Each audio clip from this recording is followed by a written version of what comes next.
Welcome to the Salmon Runs YouTube. Enjoy the video. In this video, I will explain how to change the battery in your Buick Enclave. This process is straightforward, but having the right tools makes it much easier. You'll need a T20 Torx driver, a 10mm socket, and a 13mm socket with a long extension. A battery carrier strap is also highly recommended for safely lifting the heavy battery. Make sure your replacement battery is the correct group size for your vehicle. First, slide the front passenger seat completely forward and tilt the seat back for optimal access. Next, remove any floor mats and locate the battery compartment cover behind the passenger seat. Use a T20 Torx driver to remove the bolt securing the cover, then lift it away.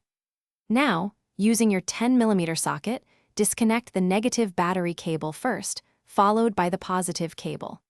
Remember to also detach the battery vent tube. With the cables disconnected, use your 13mm socket and extension to remove the battery hold-down clamp. This clamp secures the battery in place. Carefully lift the old battery out of the compartment. It can be quite heavy, so use a strap if you have one. Now, gently lower your new battery into the compartment, making sure it's correctly oriented. Reinstall and tighten the battery hold-down clamp to secure it firmly. Now it's time to reconnect everything.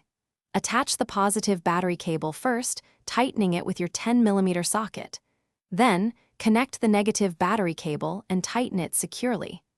Don't forget to reattach the battery vent tube to the new battery, ensuring proper ventilation. Finally, replace the battery compartment cover and any floor mats. You can now start your vehicle to confirm your successful battery replacement. Thanks for watching. Consider subscribing if we helped you.